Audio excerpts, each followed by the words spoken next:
So students, welcome to AIB Education at Study with Anas sir. Today I will be starting class 11th accounts chapter number 12 accounts of goods service tax GST। और last class की video में हमने question number 2 practical problem finish कर दिया था और आज की क्लास की वीडियो में हम स्टार्ट करेंगे क्वेश्चन नंबर 3।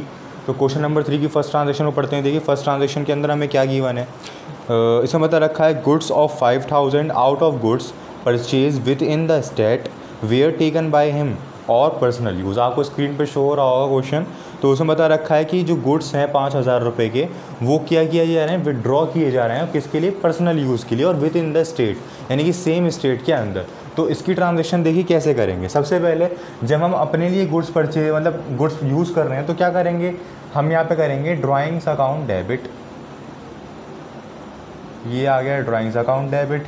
देन आफ्टर अब जब ड्राइंग की है हमने तो हमारे गुड्स कम हुए हैं तो परचेज अकाउंट को क्या कर दो, क्रेडिट कर दो, टू परचेज अकाउंट क्रेडिट।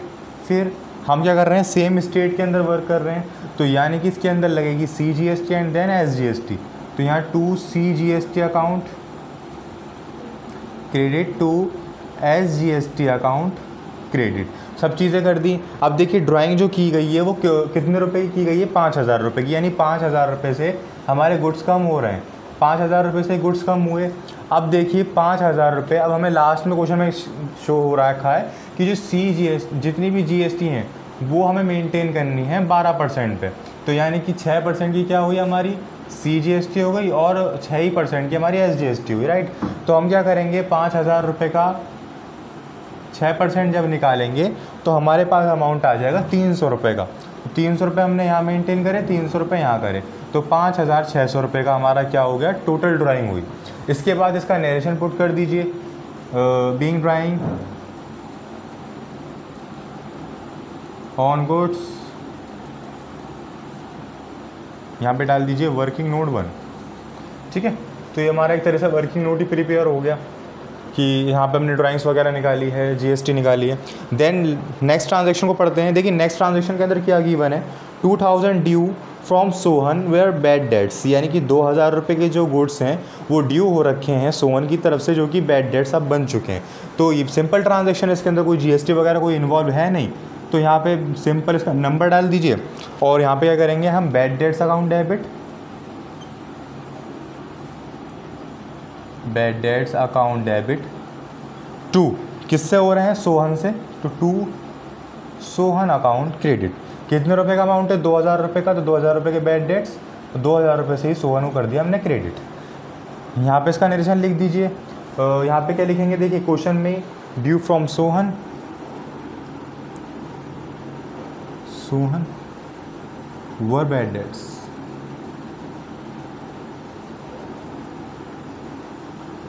ठीक है। तो यहाँ ये ट्रांजेक्शन हमारी कंप्लीट हुई। देखिए नेक्स्ट ट्रांजेक्शन पढ़ते हैं क्या है, थर्ड ट्रांजेक्शन के ऊपर। थर्ड ट्रांजेक्शन गिवन है हमें, goods of 6000 were destroyed by fire and were not insured, these goods purchase from the outside state.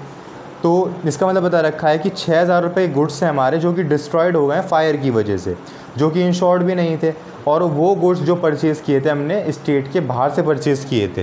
तो सिंपल ट्रांजेक्शन है हमारी, कोई भी इसमें बड़ी बात नहीं है। यहाँ पे कर दो, यहाँ पे फोर्थ ट्रांजेक्शन है हमारी, मे बी नहीं थर्ड, ठीक है। तो सबसे पहले हमें लॉस हो रहा किसकी वजह से, फायर की वजह से। तो यहाँ लिखो loss due to fire account debit. अब जब लॉस हुआ है तो क्या होगा, हमारी परचेजेस कम होंगी, तो टू परचेजेस अकाउंट क्रेडिट हो जाएगा। अब बता रखा है कि जो गुड्स में हमें नुकसान हुआ है वो हमने स्टेट के बाहर से खरीदे थे, तो टू IGST अकाउंट हो जाएगी, IGST sorry, to IGST account credit, ठीक है। अब देखिए जो गुड्स का हमें नुकसान हुआ है वो कितने रुपए का हुआ है, 6000 रुपये का हुआ है। 6000 रुपये का गिवन है ना, हाँ 6000 रुपीज़ का हमें नुकसान हुआ है, तो हमारी जो गुड्स कम हो गए 6000 रुपये के। और जब 6000 रुपये गुड्स कम हुए तो अब ये बाहर जा रही है स्टेट से, तो क्या करेंगे हम, टोटल 12% वाली कंडीशन का लगा देंगे यहाँ पे। तो 6000 रुपये का यहाँ पे निकाल दीजिए 12%, तो 12% जब निकालेंगे इसका तो हमारे पास अमाउंट आ जाएगा 720 का। अब ये 720 जो है वो IGST में डाल दीजिए। अब इनको प्लस कर दीजिए 6720 से, ये टोटल अमाउंट क्या है हमारा, डेबिट हो गया loss due to fire account में। यहाँ लिख दो goods are destroyed by fire, ये लिखने के बाद यहाँ डाल दीजिए वर्किंग नोट नंबर 2। ठीक है, तो यहाँ ही हमारी ट्रांजेक्शन कंप्लीट हुई। थर्ड फोर्थ ट्रांजेक्शन के ऊपर मूव करते हैं, बट इससे पहले इसको रफ कर लेते। तो स्टूडेंट्स अपनी फोर्थ ट्रांजेक्शन के ऊपर पढ़ते हैं, तो उसको पढ़ते हैं। देखिए, paid 4000 in cash as a wages on installation of machine, GST is not believed. तो सिंपल ट्रांजेक्शन है हमारी, कोई भी इसके अंदर कॉम्प्लेक्स चीज़ नहीं है, यानी कि complex in the sense GST वाली कोई भी ट्रांजेक्शन इसमें इन्वॉल्व नहीं होगी, क्योंकि साफ साफ लिखा है क्वेश्चन के अंदर। तो यहाँ पे क्या करेंगे हम, सिंपल मशीनरी अकाउंट को डेबिट कर दीजिए। देन जब मशीनरी अकाउंट को डेबिट कर रहे हैं तो हम क्या कर रहे हैं, बेसिकली पेड कर रहे हैं मशीनरी इंस्टॉलेशन के लिए। तो कैश कम हो रहा है हमारे पास से, तो टू कैश अकाउंट क्रेडिट कर दिया। और जब क्रेडिट करा हमने तो 4000 का अमाउंट है, ये यहाँ लिख दीजिए डेबिट साइड में और क्रेडिट साइड में। तो यहाँ ट्रांजेक्शन हमारी कंप्लीट हुई। यहाँ पर आप नोटेशन लिख दीजिए, इंस्टॉलेशन ऑफ मशीनरी। ठीक है, ये फोर्थ ट्रांजेक्शन कंप्लीट हुई। फिफ्थ ट्रांजेक्शन के ऊपर बढ़ते हैं। देखिए, फिफ्थ ट्रांजेक्शन के अंदर क्या क्या चीज़ें गिवन है हमको। Sold goods to Arjun of Delhi of list price 20,000, trade discount at 10% and cash discount of 5% was allowed. He paid the amount on the same day and availed the cash discount. So इस transaction में जो है goods sold किए जा रहे हैं, उस goods sold जो हम कर रहे हैं तो क्या हो रहा है, सबसे पहले हमें ट्रेड डिस्काउंट माइनस करना है, देन कैश डिस्काउंट माइनस करना है। क्यों? क्योंकि जिसको हमने गुड्स सोल्ड किए उसने हमें इमीडिएटली पैसे दे दिए, तो इसीलिए हमें इसको कैश डिस्काउंट देना पड़ रहा है 5% का, शायद यस 5% का कैश डिस्काउंट देना पड़ रहा है। उसके बाद हमें इसके अंदर GST भी ऐड करनी है। तो देखिए, इसके वर्किंग नोट प्रिपेयर करते हैं, क्या क्या चीज़ें आएंगी। वर्किंग नोट, तो लिस्ट प्राइस जो है वो हमारे पास कितना है, लिस्ट प्राइस 20,000 का। ठीक है, राइट, 20,000 का लिस्ट प्राइस है। अब यहाँ पे निकालेंगे हम ट्रेड डिस्काउंट। ट्रेड डिस्काउंट 10% का, 10% ट्रेड 20,000 का 10% निकालेंगे तो कितना बन जाएगा, 2,000 रुपये। अब हमारा अमाउंट क्या बनेगा, अमाउंट बन जाएगा हमारा 18,000 रुपये। अब इन 18,000 रुपये पे क्या लगाएंगे हम, डिस्काउंट लगाएंगे। कैश डिस्काउंट लिख देता हूँ, कैश डिस्काउंट वो कितने का है, वो है 5% का। तो हम निकाल लेंगे 18,000 रुपये का 5%। तो जब हम 5% निकालेंगे 18,000 रुपये को, तो हमारे पास अमाउंट बन जाएगा 900 रुपये का। ये 900 रुपये का अमाउंट बना।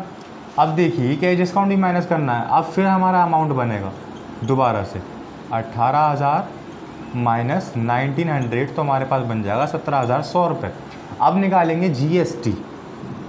17,100 रुपये से हम निकालेंगे यहाँ GST, तो बेसिकली 12% की GST निकालेंगे कि आउट ऑफ द स्टेट जा रहा है।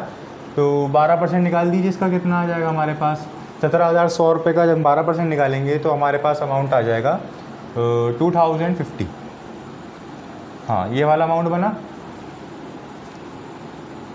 ठीक है, अब देखिए, अब हमारा अमाउंट क्या बनेगा, फुल एंड फाइनल अमाउंट। यहाँ फाइनल अमाउंट लिख देते हैं। फाइनल अमाउंट 17,100 रुपये प्लस 2052, और हमारा एक्चुअल अमाउंट बन जाएगा 19152। अब सिंपल, ये जो हमने वर्किंग नोट प्रिपेयर किया है इसको यहाँ पे पुट कर दीजिए सभी ट्रांजेक्शन्स को। फिफ्थ ट्रांजेक्शन हमने की है। अब देखिए, फिफ्थ ट्रांजेक्शन हमने जो की है, सबसे पहले सोल्ड कर रहे हैं हम गुड्स, तो कैश आ रहा है हमारे पास, तो कैश को क्या कर देंगे हम, डेबिट कर देंगे टू। अब देखिए, जब हमने उसको डिस्काउंट दिया है, तो डिस्काउंट हमने दिया है तो हमारा खर्चा हुआ है। खर्चा हमेशा कहाँ जाता है, डेबिट साइड में जाता है। तो हमें पहले सेल से पहले यहाँ बनाना पड़ेगा discount allowed account debit, allowed account debit. ठीक है, अब to sales account credit, to IGST account credit, right. ठीक है, अब देखिए, डिस्काउंट जो हमने अलाउड किया था वो कितने रुपए किया था, 900 रुपये का। तो 900 रुपये यहाँ लिख दीजिए डेबिट साइड के अंदर, ये यहाँ पर आ गए। सेल्स जो हुई थी कितने रुपए की हो रही है, 18,000 रुपये की, तो 18,000 रुपये हमने यहाँ लिख दिए। अब जो IGST दी हमने कितने रुपए की दी है, 2,052 रुपये की। 1 मिनट, ये 18,000 रुपये यहाँ क्रेडिट साइड में लिखने ना मैं, 2,052 रुपीज़ की। अब बचा क्या, कैश वाला अमाउंट। कैश वाला अमाउंट भी हमने यहाँ निकाल लिया, 19,152। यहाँ पे हमारी ट्रांजैक्शन कंप्लीट हुई। इसका नरेशन पुट कीजिए, गुड्स सोल्ड या फिर सोल्ड गुड्स, यहाँ पे लिखिए अलाउड कैश डिस्काउंट। GST वगैरह भी लिखना चाहो तो लिख दो, अदरवाइज़ यहाँ डाल दीजिए वर्किंग नोट का नंबर एंड देन क्लोज। तो ये ट्रांजैक्शन हमारी कंप्लीट हुई। काफ़ी इंपॉर्टेंट ट्रांजैक्शन थी, काफ़ी कुछ सीखने को मिला इस ट्रांजैक्शन में। बाकी ऐसी ट्रांजैक्शन हम कई सारे क्वेश्चंस में इलिस्ट्रेशन में कवर करके आ चुके हैं, तो इसलिए हमें कोई मुश्किल नहीं होनी चाहिए इस ट्रांजैक्शन को कंप्लीट करने में। सो अब नेक्स्ट ट्रांजैक्शन को पढ़ते हैं, यानी कि 6th ट्रांजैक्शन को। देखिए उसमें क्या बता रखा है, received 2,000 from Mahesh whose account was written off as bad debts, यानी कि 2,000 रुपये हमें रिसीव्ड हो रहे हैं जो कि बैड डेट्स बन चुके थे। तो सिंपल ट्रांजैक्शन है, इसको कैसे करेंगे। देखिए 6th ट्रांजैक्शन हमारे पास यहाँ है।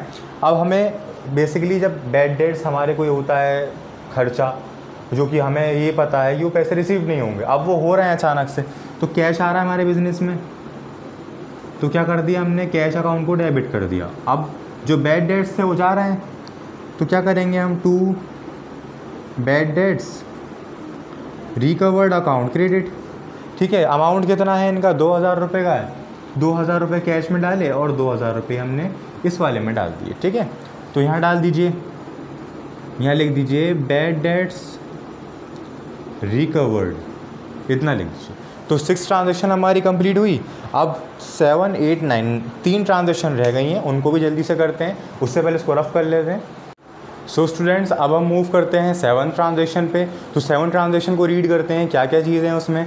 देखिए 7th ट्रांजैक्शन के अंदर आ रहा है हमारा goods costing 1,000 given as charity, this goods was purchase from within the state, यानी कि कुछ गुड्स हैं हमारे पास जिनका जो अमाउंट है वो 1,000 रुपीज़ का है, जो कि हम डोनेट कर रहे हैं चैरिटी के अंदर, और हमने वो गुड्स परचेज़ किए थे सेम स्टेट में। ठीक है, तो इसको ट्रांजैक्शन होते हुए कैसे ट्रीट करेंगे। सबसे पहले हमारी 7th ट्रांजैक्शन है हमारी, 7 नंबर डाला हमने। अब देखिए, या तो यहाँ लिख दीजिए चैरिटी या फिर डोनेशन, कुछ भी लिखो, बात एक ही है, ये डेबिट करना है हमें। जब हम गुड्स दे रहे हैं तो बेसिकली गुड्स हमारे कम हो रहे हैं, तो यहाँ कर दो टू परचेज अकाउंट क्रेडिट। अब हमें बता रखा है कि ये जो गुड्स हमने चैरिटी में डोनेट किए हैं ये परचेज किए गए थे सेम स्टेट में, तो यहाँ पे कहने का मतलब ये है, इसमें ट्रीट होगी CGST account to SGST account, समझे। अब देखिए यहाँ समझते हैं थोड़ी सी चीज़ें, वैसे इतना कॉम्प्लेक्स है नहीं। 1,000 रुपीज़ की क्या कर रहे थे हमने, गुड्स डोनेट कर दिए थे, ये डाला हमने परचेज अकाउंट में कि 1,000 रुपीज़ से हमारे कम हो गए। अब जब 1,000 रुपये का हम क्या निकालेंगे, यहाँ पे 6% निकालेंगे, 6% ही हमारी CGST वगैरह, तो कितने रुपए का अमाउंट आएगा, यहाँ पे अमाउंट आएगा हमारे पास 60 रुपीज़ का। 60 रुपीज़ यहाँ लिखे, 60 रुपीज़ यहाँ लिखे। अब इनको सम करके चैरिटी को डेबिट कर दीजिए 1,120। तो ये हमारा ट्रांजैक्शन कंप्लीट हुई। इसका नरेशन पुट कीजिए, being goods given as charity, right. तो ये ट्रांजैक्शन कंप्लीट हुई। नेक्स्ट ट्रांजैक्शन की तरफ मूव करते हैं, क्या चीज़ें आती हैं उसमें। देखिए 8th ट्रांजैक्शन में क्या बता रखा है, received 9,750 from Ramesh in full settlement of his account of 10,000। तो बेसिकली बता रखा है कि हमारा जो रमेश है उसका जो पैसे रिसीव्ड होने थे 10,000 रुपये होने थे, और हमें रिसीव्ड हो रहे हैं कितने, 9,750, और बता रखा है in full settlement. Full settlement का वर्ड आ गया, यानी कि इसको फुल एंड फाइनल हमारे बुक्स ऑफ अकाउंट में से ख़त्म करना है। तो कैसे करेंगे, देखिए हो रहे, ठीक है। तो हमें कैश अकाउंट डेबिट हो जाएगा यहाँ, सिंपल कैश अकाउंट डेबिट। जब कैश अकाउंट डेबिट किया तो कैश अकाउंट डेबिट कितने रुपीज़ से हो रहा है, 9,750 रुपीज़ से। जो हमारा रमेश है वो कितने रुपए से क्रेडिट होना चाहिए था? 10,000 रुपये से, जो कि नहीं हुआ, 9,750 से हुआ। तो हम ये मान लेते हैं कि हमने उसको डिस्काउंट दे दिया, और डिस्काउंट हमेशा जब हम दे रहे हैं तो हमारा खर्चा है, तो वो यहाँ चला जाएगा, डिस्काउंट अलाउड अकाउंट डेबिट। अब इन दोनों में देख लीजिए कितना डिफरेंस आ रहा है इसमें, 250 रुपये का आ रहा है। ये 250 रुपये हमने यहाँ लिख दी, ठीक है। Received amount of Ramesh